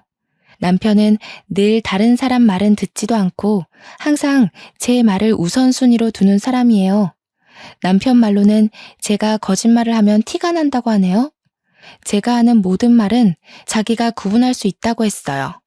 남편한테 거짓말을 많이 해본 건 아니지만 할 때마다 걸리긴 했었습니다. 칭찬인지 욕인지는 모르겠지만 당시 예비동서 얘기를 하였을 때 남편이 제 말을 그대로 믿어줘서 얼마나 안도했는지 모릅니다. 남편이 저를 오해할지도 모른다고 아주 조금 걱정했었거든요. 달갑지도 않던 예비동서와의 만남 이후 더는 보고 싶지 않았는데 예비동서가 저와 안면을 튼 순간부터 제 매장에 자주 오더라고요. 왜 하필 집이 우리 매장 근처인 건지 정말 똥 밟았다 생각했습니다. 와서 인사만 해도 기분이 고가울 것 같은데 예비동서 같은 성격의 사람이 어디 그냥 들리기만 하겠습니까? 앞뒤 다른 사람들은 사람 골려주는 걸 정말 좋아해서 어떻게 해서든 긁어 부스럼을 만들어 괴롭힐 궁리를 한다네요. 저희 친정엄마가 경험담으로 얘기해준 인생 조언입니다. 들을 때는 웃겨 넘긴 말이었지만 아니나 다를까 엄마 말대로 예비동서가 긁어부스럼을 만들어 자꾸 제게 얼굴을 비추는 거 아니겠어요? 내가 강아지를 키우는데 매번 간식 살 비용이 만만치 않아. 어차피 우리 가족들 사이잖아. 우리 관계를 위해서 서로 이 정도는 해줄 수 있지? 저번에 할인도 별로 안 해줬더라? 내가 동네 주민 만나면 네 매장을 얼마나 추천해주는데. 인심 좀 크겠어.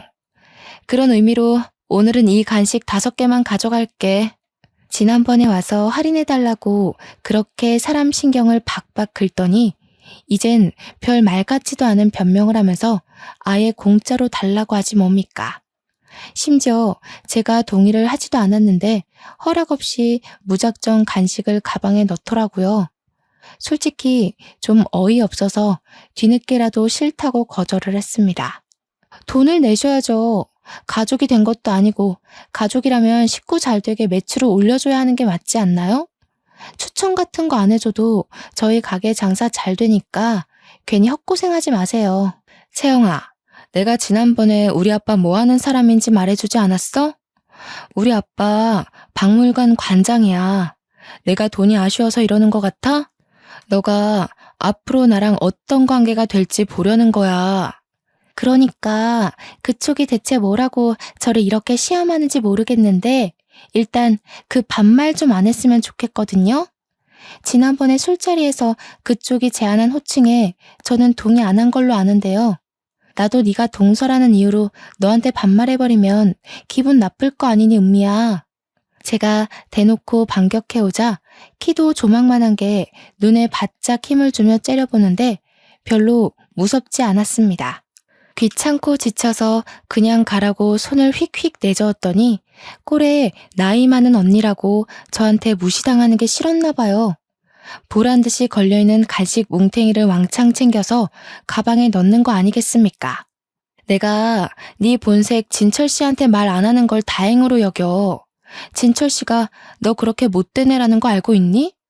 모르니까 결혼했겠지? 예, 그거랑 주인 허락 없이 물건 훔치는 거랑 무슨 관련 있어요? 가방에 있는 거 당장 꺼내세요.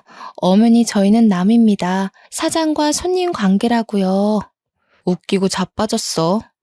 진철 씨가 너 되게 좋은 사람인 줄 알더라?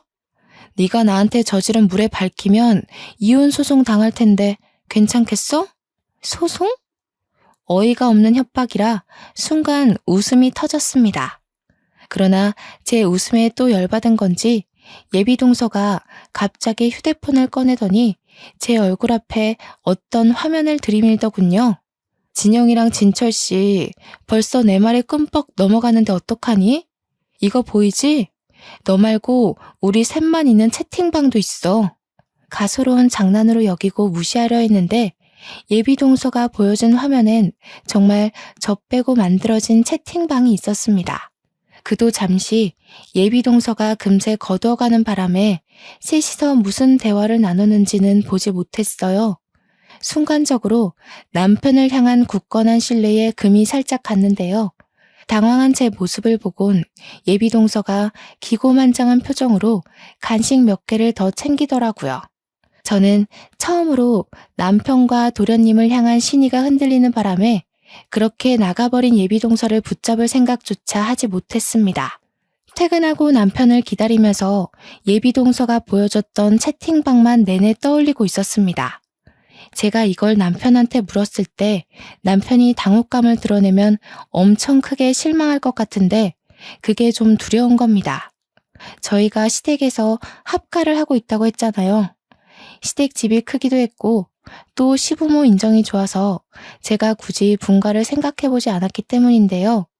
식사 준비도 시모가 엄마처럼 다 해주시거든요. 제가 도우려고 해도 자기의 유일한 취미가 살림이라며 손도 못 대게 하세요. 저는 그게 시모가 며느리를 위해 보여주는 배려라는 걸 알고 있습니다. 남편도 도련님도 시부모님도 제게 다 좋은 사람이고 늘 가족만큼이나 믿고 의지하는 사람인데 예비 동서의 모함 때문에 이 모든 것이 거세게 흔들렸어요. 이래서 이간질이 참 무서운 겁니다. 고작 그런 사람의 도발 따위 무시하면 그만이라 생각했지만 막상 제게 닥치니 혼란스럽기 그지없었네요. 남편이 퇴근하고 돌아왔을 때 저는 기다렸다는 듯이 예비 동서한테 들었던 말을 바로 물었습니다. 자기, 나 빼고 도련님이랑 도련님 여자친구랑 채팅방 만들었어? 오늘 도련님 여자친구 만났는데 그 사람이 셋이 만든 채팅방 자랑하던데? 자랑? 자랑할 게 뭐 있다고. 얼마 전에 채팅방 만들긴 했지. 둘이 결혼할 거잖아. 은미 누나가 우리 집에 줄 선물 같은 거 택배로 붙여줄 일 있을 거라고 해서 채팅방에서 알려주겠다길래 누나가 먼저 만들던데? 그것 말고는 별다른 대화를 나눈 적은 없다고 그랬습니다. 남편한테 부탁해서 그 채팅방을 직접 확인해 봤는데요. 보니까 셋 다 서로 필요한 말만 하고 사적인 이야기는 전혀 없더라고요. 다시 생각해도 정말 김 빠지는 상황이었네요. 완전 예비동서한테 노란한 기분이었죠. 남편을 향한 믿음이 한층 올라간 반면 예비동서의 교묘한 말장난에 속았다는 생각만 들었습니다. 그쯤에서 저는 예비동서를 절대 도련님과 결혼시키면 안 되겠다고 생각했을 겁니다. 그 뒤로 일주일에 한 번씩 꼭 예비동서한테서 시댁으로 택배가 왔는데요. 한우며 오리며 복분자 술이며 아주 선물 공세가 장난이 아닌 거 있죠? 어머나, 이게 다 뭐라니? 아직 정식 인사도 안 올렸는데 이렇게까지 받는 건 좀 부담스럽다. 마음은 충분히 알았으니 진영이 네가 그만해도 된다고 말 좀 전해라. 당황한 건 도련님도 마찬가지였습니다. 보아하니 오는 선물들은 전부 도련님과 상의 없이 서프라이즈로 오는 택배인 듯 했어요. 도련님도 시모 말에 동의를 하는지 그 자리에서 곧장 예비동서한테 연락을 했는데요. 아니나 다를까 예비동서가 지금 당장 인사로 오겠다고 하는 거 아닙니까? 도련님이 휴대폰 음량을 크게 설정해서 통화를 하고 있었거든요. 그래서 저희 식구들이 전부 같이 통화를 듣고 있었단 말이죠. 어머님, 아버님 보고 싶다. 딸처럼 편하게 오고 가는 사이 되고 싶어. 어른들이 나 정말 좋아라 해주시거든. 어머님, 아버님한테 100점짜리 며느리 노릇 해드릴 수 있는데 지금 들려도 될까? 정식으로 약속한 식사 자리도 아니었고 시부모님도 그 소리에 당황해서 손사래를 쳤지만 예비동서가 도련님을 계속 졸라서 무작정 집을 방문한 적이 있었습니다. 시부모는 놀랐지만 할 수 없이 받은 선물 때문에 예비동서를 환영했고 예비동서에게 더 이상 선물 안 보내도 된다고 직접 타일렀어요. 예비동서는 여기저기 애교스럽게 인사를 전하며 들어왔는데 뜬금없이 제게도 무척 친한 사이처럼 인사해주더라고요. 포옹까지 하길래 황당했죠. 그래도 그날이 바로 제 살아생전 최고로 재밌는 날이 아니었나 싶습니다. 모두가 예비동서의 실체를 알게 되어 예비동서가 결혼 인사 드리기도 전에 쫓겨나는 날이었거든요. 아가씨는 무슨 돈이 있다고 그렇게 비싼 선물을 계속 보냈어요. 부모님이 아시면 뭐라고 생각하시겠어. 앞으로는 그러지 마요. 걱정 마세요, 어머님.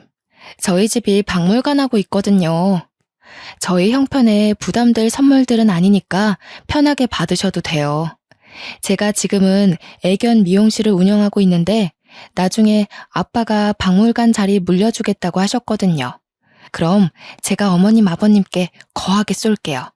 아이고, 됐어요.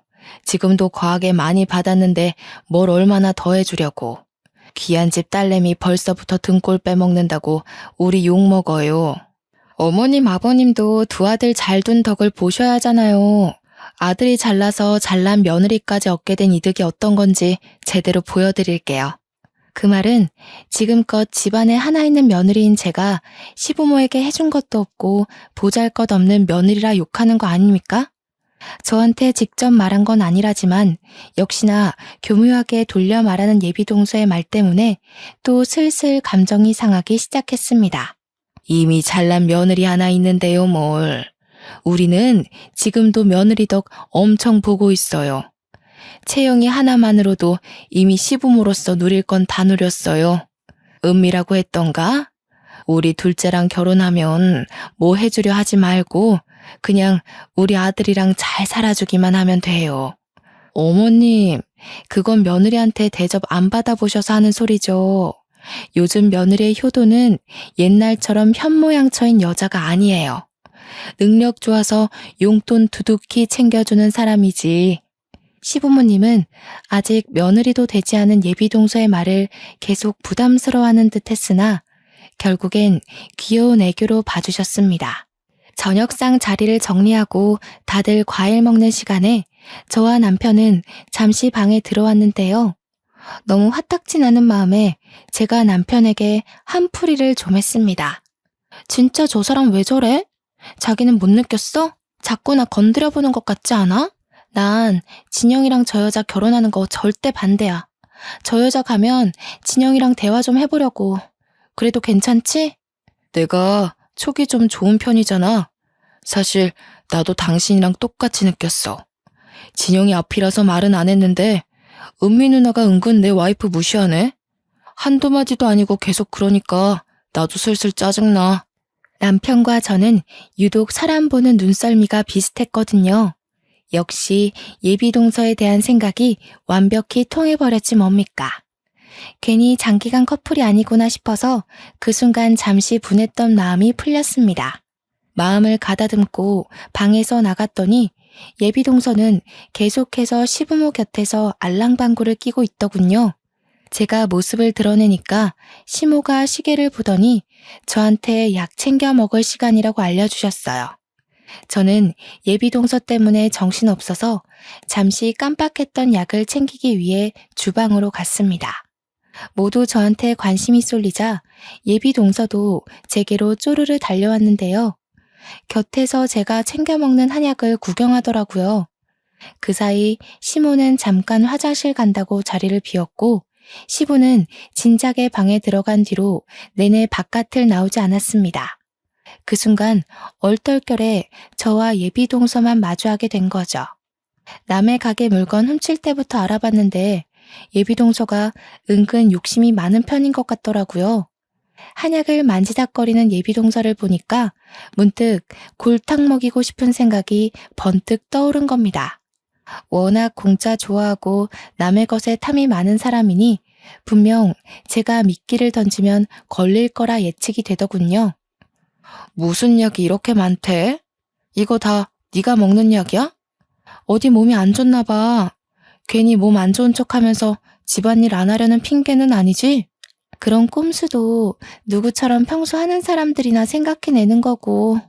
이건 어머님이 젊을 때부터 건강 챙겨야 된다고 여자한테 좋은 약 지어준 건데? 어머니께서?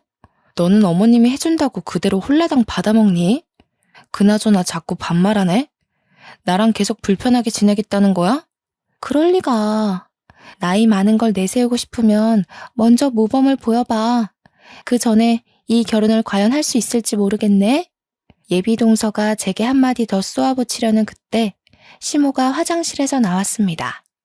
저를 째려보던 예비동서는 한약을 한 움큼 챙겨서 자기 가방에 넣더니 그중 하나를 뜯어 입에 물더라고요.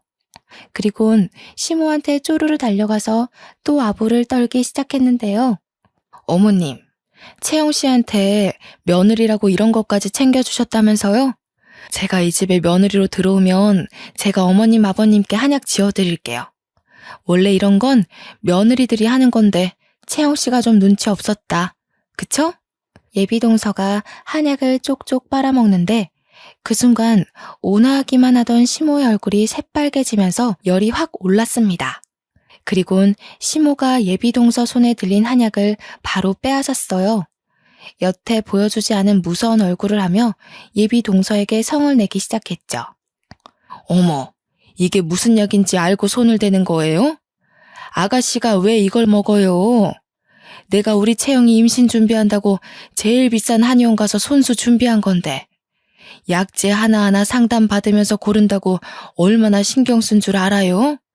아는 사람 소개받아서 겨우 의사랑 면담해서 지은 거란 말이에요. 그 의사가 어디 아무 부탁이나 들어주는 줄 알아요? 아우, 이 아까운 약 어떡해. 시모의 호통에 방에 들어갔던 시부도 배불러서 여기저기 흩어져 있던 남편과 도련님도 거실로 모였습니다. 예비 동서는 당황해서 어버버거리고만 있을 뿐이었죠. 시모는 한 방울이라도 흘릴까 싶어서 손으로 조심히 들고 가 컵에다 약을 부었어요. 양이 한참 모자란다며 또 한 번 성질을 냈습니다.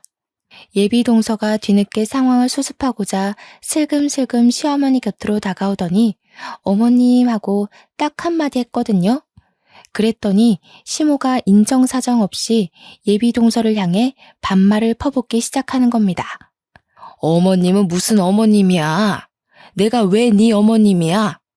나이를 그만큼이나 먹고도 어떻게 이리 조심성이 없어? 남의 물건에 손을 대더라도 뭔지 묻는 게 먼저 아니니? 그래가지고 어느 집안의 며느리가 되겠다고 유난이야?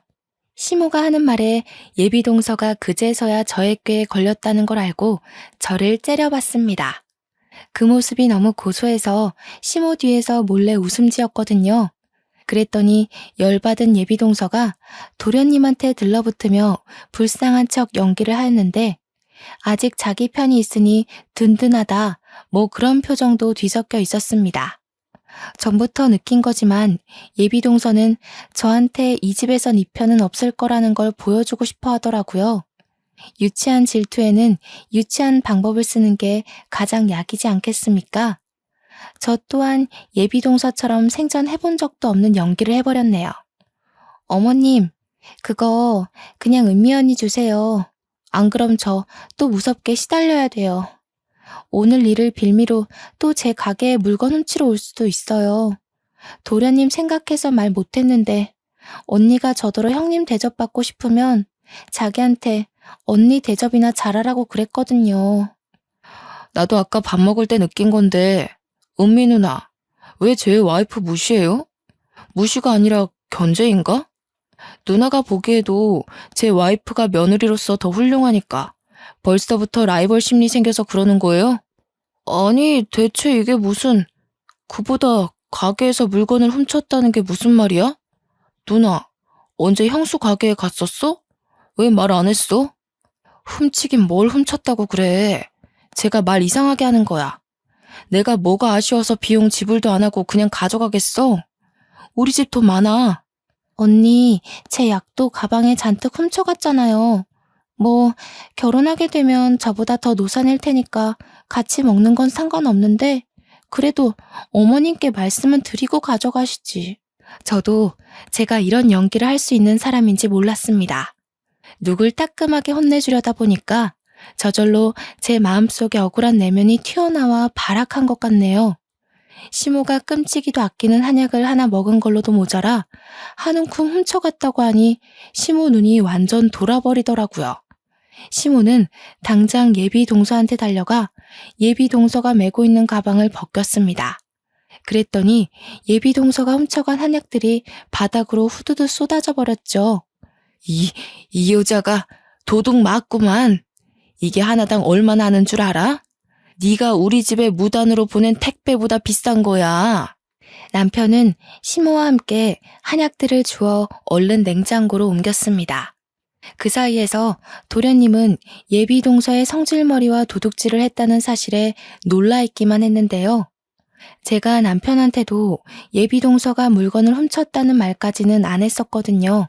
그런데 본의 아니게 통째로 밝혀버린 셈이었죠. 증거물로 매장 내 CCTV를 보여준다면 제가 연기한 모든 말의 신빙성이 높아질 겁니다. 참, 남편은 제가 하는 연기를 알아봤을지도 모르겠네요. 그리고 또 제가 어떤 의도로 그런 거짓말을 했는지도 알았을 거고요. 어머님, 쟤 지금 거짓말하는 거라니까요. 아까 어머님 뒤에서 웃고 있었어요. 다들 저 여자 본색이 어떤 줄 알고 저한테 이러시는 거예요? 저 정말 억울해요. 다 시끄럽다. 그리고 아가씨, 지금까지 개 있는 데서 있다가 그 옷을 그대로 입고 온 거요? 아까부터 신경이 쓰인다 했더니 아무래도 아가씨 온 뒤로부터 내 피부가 근질근질 가려운 게 딱 개털 때문이 틀림없고만 그래. 한참 난장판인 상황에 얌전히 지켜보던 시부가 한마디 했는데 시부는 식사 자리도 빨리 뜨고서 과일은 먹지도 않고 방에만 있었거든요. 보아하니 예비동서가 입고 있는 옷 때문이더라고요. 예비동서가 갑작스레 이 집을 방문한 거라서 차마 주의사항을 몰랐던 거예요. 시부가 개털 알러지가 있는데 그 옷 그대로 집에 들이닥친 거죠. 저희는 그런 사실을 알고 있기 때문에 일부러 매번 매장에서 유니폼을 입고 퇴근하면 사복으로 갈아입은 뒤에야 집에 들어가거든요. 시부 얼굴이 점차 울긋불긋해지는 것 같았는데 다 그 이유였더라고요. 그러면서 시부가 손수건으로 코랑 입을 막은 채 시모한테 무어라 지시를 했는데요. 시모가 베란다에 뒀던 여러 가지 박스를 들고 나오는 게 아니겠습니까? 남편이 나서서 그걸 도와줬습니다. 그건 다름 아닌 그동안 예비동서가 시댁에 보냈던 수많은 선물들이었어요. 우리 이거 손도 안 댔으니까 도로 가져가요. 아가씨는 대체 우리 집을 뭘로 본 거요? 나는 이걸 성이라고 생각했어요. 그런데 오늘 아가씨 말 들어보니까 우리를 돈에 환장하는 사람으로 취급한 거였네요. 당황한 예비동서가 최대한 변명을 해보려 했지만 자리를 오래 견디지 못한 시부는 방에 들어가 버렸고 시모는 남편과 함께 현관문 밖으로 손수 박스를 옮겨주었습니다. 그때까지도 예비동서가 도련님을 붙잡고 난리 부르스를 쳤는데 도련님은 제 가게에서 물건 훔친 것이 사실인지 아닌지가 중요해 보였어요. 저한테 매장 CCTV를 보여달라고 요구하길래 휴대폰으로 정확한 시간까지 알려주면서 보여줬고 도련님은 곧 결혼할 정혼자의 도둑질이 하루 이틀이 아니었다는 걸 확인해버렸습니다. 그 자리에서 도련님은 예비 동서에게 이별을 고하고 밖으로 내쫓아버렸죠. 남자가 밀어내는데 조망만한 예비 동서가 이길 리 만무하잖아요. 참 볼품없이 쫓겨났죠. 저는 베란다로 달려가 예비 동서가 짐을 질질 끌고 가면서 나가는 걸 내려다봤는데요. 꼴이 엄청 우습더라고요. 저는 대놓고 키들거리면서 저 멀리 경비 아저씨한테 소리를 쳤습니다.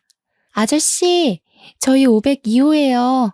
저기 저 여자 얼굴 제대로 확인했다가 다시는 이 아파트 얼씬 못하게 해주세요. 남의 집에 물건 훔치러 다니는 손버릇 나쁜 도둑놈이거든요. 제가 평소 워낙 인사성이 밝아서 경비 아저씨랑 잘 알고 지냈거든요. 아저씨가 저를 바로 알아보고 예비 동서를 당장 조치 들어갔습니다. 경비한테 재촉당하며 쫓겨나는 예비 동서를 보는데 그렇게 꼬실 수가 없더라고요. 예비 동서가 아파트를 빠져나가는 순간 그동안 받은 스트레스도 같이 싹 씻겨 나갔지 뭡니까. 나중에 도련님이 저를 찾아와서 그동안 시달렸었냐고 몰라서 미안했다고 사과를 했는데요. 이건 예비동서 탓이지 도련님 탓이 아니지 않습니까? 저는 지나가는 쥐 한 마리 때문에 저희 의리에 타격이 가길 원치 않았습니다. 예비동서의 존재가 뭐 대단한 거라고 그 때문에 우리 셋의 사이가 망가졌다고 생각하지 않기도 했고요. 여기서 중요한 건 누굴 탓하는 것보다는 예비동서를 우리 식구로 받아들이기 전에 쫓아냈다는 것이 포인트예요. 그것에만 의의를 두면서 저와 남편은 도련님의 죄책감을 덜어주었습니다. 예비동서한테 딱 하나 고마운 게 있다면 시댁 식구랑 식사 시간에 담속거리를 만들어줬다는 건데요. 솔직히 누굴 뒷담화하는 마음이 맞을 때 친밀도가 엄청 상승하지 않습니까? 예비동서 욕을 할 때마다 저희 식구들 마음이 다 같이 단합이 된다는 거예요. 한때 예비동서와 인연을 맺었던 도련님까지도 예비동서한테 흠뻑 빠졌던 자신에게 고개를 내줬더라고요. 그 일이 벌써 4개월 전이 되었지 뭡니까. 이미 한참 지난 일이라서 그런가 제가 당시 왜 그렇게 스트레스를 받았는지 모르겠습니다. 그렇지만 그런 사람을 또 만나게 된다면 나쁜 의도임을 알면서도 똑같이 스트레스를 받고 있지 않을까 생각해요. 원래 좋은 것보다 나쁜 것이 더 크게 보이고 강하게 와닿잖아요. 이렇게 나이 들어가면서 경험치가 쌓이다 보면 나쁜 것에 잡아먹히지 않는 내공이 생길 수 있지 않을까요? 점차 단단해지는 제 자신을 깨닫게 된다면 상상만 해도 기특하고 자랑스러울 것 같네요. 조금은 가벼운 스토리로 들렸을 수도 있을 것 같습니다. 그래도 제 사연이 청취자분들께 고소함과 즐거움을 드렸기를 조그맣게 바라봅니다. 다들 오늘보다 더 단단한 내일의 내가 되도록 파이팅하면서 지냈으면 좋겠습니다. 지금까지 제 사연 들어주셔서 고맙습니다.